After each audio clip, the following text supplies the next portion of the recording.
नमस्कार दोस्तों, स्वागत करता हूं आप सभी लोगों का आप लोगों के अपने चैनल उत्तर पाठशाला में।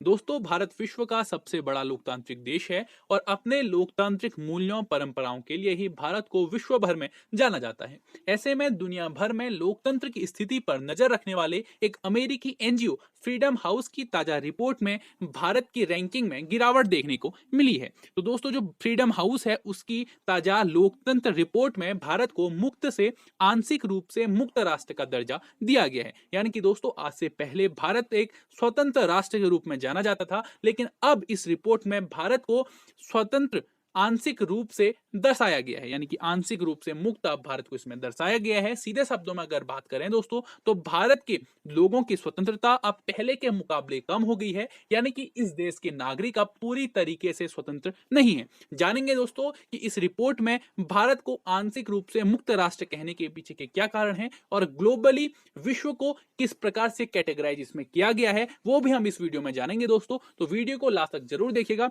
चलिए आगे बढ़ते हैं। तो दोस्तों, लोकतंत्र और स्वतंत्र समाज के रूप में भारत की स्थिति वैश्विक राजनीतिक अधिकारों और अमेरिकी सरकार द्वारा वित्त पोषित गैर सरकारी संगठन फ्रीडम हाउस की स्वतंत्रता नवीनतम वार्षिक रिपोर्ट में भारत को आंशिक रूप से मुक्त करने के लिए डाउनग्रेड कर दी गई है, जो दुनिया भर में राजनीतिक स्वतंत्रता का अध्ययन करता है। जैसा कि हमने आपको अभी तक बताया है दोस्तों कि फ्रीडम हाउस की ताजा तरीन जो वार्षिक रिपोर्ट निकली है उसमें भारत को मुक्त से आंशिक रूप से मुक्त के रूप में डाउनग्रेड इसको कर दिया गया है। आगे बात करें दोस्तों फ्रीडम हाउस के बारे में, तो जो फ्रीडम हाउस है 1973 में उसने freedom in the world report शुरू की थी, जिसमें प्रत्येक देश में स्वतंत्रता के स्तर का आकलन किया जाता है और उन्हें एक संख्यात्मक स्कोर के साथ रैंक किया जाता है। यानी कि दोस्तों, फ्रीडम हाउस एक 100 जो स्कोर रहता है इसमें से हर देश को एक संख्यात्मक स्कोर देता है, जिसके कारण उन्हें वो 3 कैटेगरियों में डिवाइड करता है।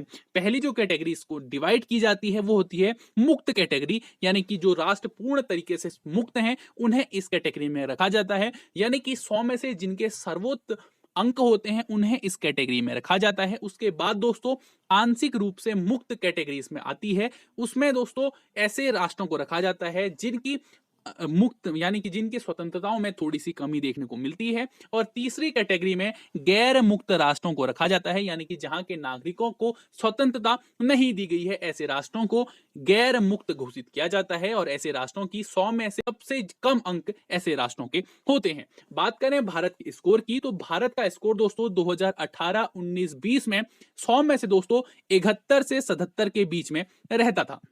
ठीक है दोस्तों, 71 से 77 के बीच में भारत का स्कोर 2018, 19, 20 में रहता था। लेकिन इस बार 2021 में भारत का जो 100 में से स्कोर है वो 67 है दोस्तों, जिसके कारण भारत को अब मुक्त से आंशिक रूप से मुक्त राष्ट्रों में कर दिया गया है। आगे बात करें दोस्तों उस विषय की जो इस रिपोर्ट का शीर्षक है, तो इस रिपोर्ट का जो शीर्षक है दोस्तों वो है विश्व में स्वतंत्रता 2021 घेराबंदी के तहत लोकतंत्र, यानी कि freedom in the world 2021 democracy under CEOs इसका विषय इस बार की रिपोर्ट का रखा गया है। आगे बात करें दोस्तों उन कारणों के बारे में जिसके कारण भारत को मुक्त से आंशिक रूप से मुक्त राष्ट्र घोषित किया गया है उसके बारे में। तो सबसे पहला कारण दोस्तों इस दिशा में जो है केंद्र राज्य सरकारों में आलोचक हमले इस रिपोर्ट में बताए गए हैं। तो दोस्तों इस रिपोर्ट में ऐसा कहा गया है कि जो भारत की जांच एजेंसी है, पुलिस है और स्टेट एक्टर्स हैं, उनके द्वारा केंद्र राज्य सरकार में आलोचकों पर हमले कराए जाते हैं। अगला कारण धार्मिक कट्टरता को इसमें बताया गया है दोस्तों कि धार्मिक कट्टरता के मामले, लिंचिंग के मामले दोस्तों बहुत ज्यादा बढ़ गए हैं। और साथ ही साथ सिटीजनशिप अमेंडमेंट एक्ट जो भारत में आया था उसके बारे में भी इस रिपोर्ट में जिक्र किया गया है, जिसके कारण धार्मिक कट्टरता को भी इस गिरावट का एक कारण माना जाता है। अगला कारण इसमें न्यायिक आजादी पर दबाव को बताया गया है दोस्तों, और इसके पीछे जो कारण दिया गया है वो दिल्ली दंगों को दिया गया है दोस्तों। इसमें कहा गया है कि दिल्ली दंगों के समय जब एक जज ने दिल्ली पुलिस से ठीक से काम नहीं कर रहे हो कहने पर उस जज का ट्रांसफर कर दिया जाता है, जिसके कारण न्यायिक आजादी पर दबाव को भी इसका कारण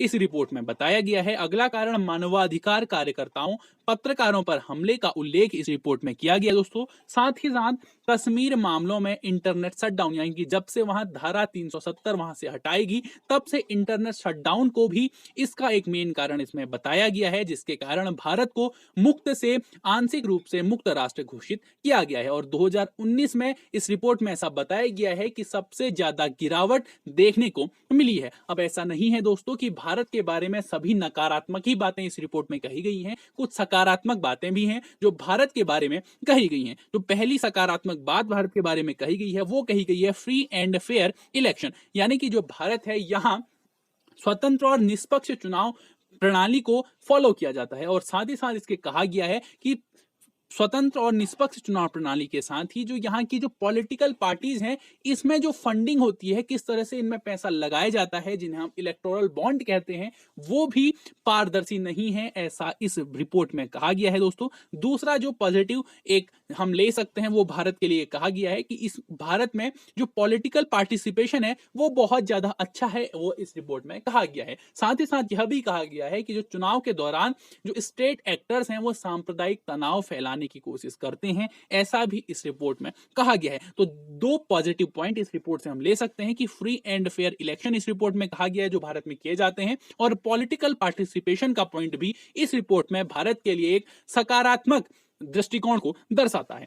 आगे बात करें दोस्तों एक ग्लोबली व्यू की, तो इस बार की इस रिपोर्ट में 210 कंट्रीज और टेरिटरीज को शामिल किया गया था दोस्तों, जिसमें से 82 कंट्रीज और 1 टेरिटरी को फ्री यानी कि मुक्त राष्ट्र के रूप में घोषित किया गया है, और 59 कंट्रीज और 4 टेरिटरी को पार्शली फ्री यानी कि आंशिक रूप से मुक्त राष्ट्र घोषित किया गया है, और 54 कंट्रीज और 10 टेरिटरी को नॉट फ्री यानी कि गैर मुक्त इसमें घोषित किया गया है दोस्तों। आगे बात करें दोस्तों, इसमें आपको 3 टाइप के कलर देखने को मिलेंगे, जिसमें से जो ग्रीन कलर आपको देखने को मिल रहा है दोस्तों, ग्रीन कलर का मतलब है मुक्त राष्ट्र यानी कि जो पूरी तरीके से स्वतंत्र हैं उन राष्ट्रों को ग्रीन कलर से दिखाया गया है। येलो कलर से उन राष्ट्रों को दिखाया गया है जो आंशिक रूप से मुक्त हैं, उन राष्ट्रों को येलो कलर से दिखाया गया है दोस्तों, और ये पर्पल कलर से उन राष्ट्रों को दिखाया गया है जो गैर मुक्त हैं, यानी कि जहां स्वतंत्रता बहुत ज्यादा कम है उन्हें पर्पल कलर से दिखाया गया है। तो दोस्तों इसमें आप देख सकते हैं जो north America, south America, Greenland और ऑस्ट्रेलिया वाला जो भाग है उसमें लगभग सभी देश जो हैं वो मुक्त राष्ट्र घोषित किए गए हैं, और जो एशिया वाला रीजन है, एशिया वाला लगभग पूरा रीजन इसमें गैर मुक्त घोषित किया गया है, जिसमें से एक राष्ट्र जो है मंगोलिया टोटली फ्री इसमें दिखाया गया है, और भारत और पाकिस्तान को दोस्तों इसमें आंशिक रूप से स्वतंत्र इसमें घोषित किया गया है। बात करें अफ्रीका की, तो अफ्रीका में लगभग सभी कलर देखने को हमें मिल रहे हैं, लेकिन मोस्टली जो कलर हमें देखने को मिल रहा है पर्पल कलर देखने को मिल रहा है, जिससे हमें यह पता चलता है कि जो अफ्रीका वाला जो भाग है उसमें जो गैर मुक्त राष्ट्रों की संख्या है वो ज्यादा है। और देखें साउथ अफ्रीका वाला जो रीजन है वह टोटली फ्री इसमें दिखाया गया है। यूरोप के भी लगभग सभी देश जो हैं दोस्तों लगभग टोटली फ्री हैं दोस्तों। तो सबसे ज्यादा जो गैर मुक्त देश हैं वो एशिया से हैं, और उसके बाद दोस्तों अफ्रीका के नंबर आता है जिसमें सबसे ज्यादा गैर मुक्त देश हैं, और बाकी north America, south America, Australia, Europe, Greenland सभी के जो देश हैं वो लगभग जो हैं दोस्तों जो इस रिपोर्ट में लिए गए हैं वो टोटली फ्री इस रिपोर्ट में दिखाए गए हैं। आगे बात करें दोस्तों इस रिपोर्ट के बारे में, तो अगर बात करें लास्ट 15 ईयर्स की, तो फ्री कंट्रीज का जो मुक्त राष्ट्र हैं उनका जो ग्राफ है वो धीरे धीरे घट रहा है। 2005 में 89 कंट्रीज थी जो टोटली फ्री थी, उसके बाद दोस्तों 87, फिर 86 और 82 के साथ ये ग्राफ धीरे धीरे डाउन होता जा रहा है दोस्तों। और बात करें पार्शियली फ्री की, तो ये ग्राफ लगभग इक्वल है, क्योंकि 2005 में 58, 60, 59 फिर और 59, तो ये जो पार्शियली फ्री वाली कंट्रीज हैं इनका जो ग्राफ है वो लगभग सेम है। और अगर बात करें हम नॉट फ्री कंट्रीज का, तो नॉट फ्री कंट्रीज का ग्राफ इंक्रीजिंग लेवल पे जो अपनी हाईएस्ट लेवल पे अब पहुंच रहा है दोस्तों, धीरे धीरे वह बढ़ रहा है। अगर बात करें 2005 की, तो 45 कंट्रीज थी जो नॉट फ्री थी, जो गैर मुक्त थी, उसके बाद 2010 में वो 47 हो गई, 2015 में वो 50 हो गई, और 2020 में दोस्तों बढ़कर 54 हो गई। इस प्रकार से नॉट फ्री कंट्रीज का जो ग्राफ है वो धीरे धीरे बढ़ रहा है, यह एक चिंता का विषय है दोस्तों। और भारत 2015 तक इन 86 देशों में शामिल था जो पूर्ण तरीके से मुक्त थे, लेकिन अब भारत इन 86 में से जो 4 कंट्रीज कम हुई हैं उनमें से एक है,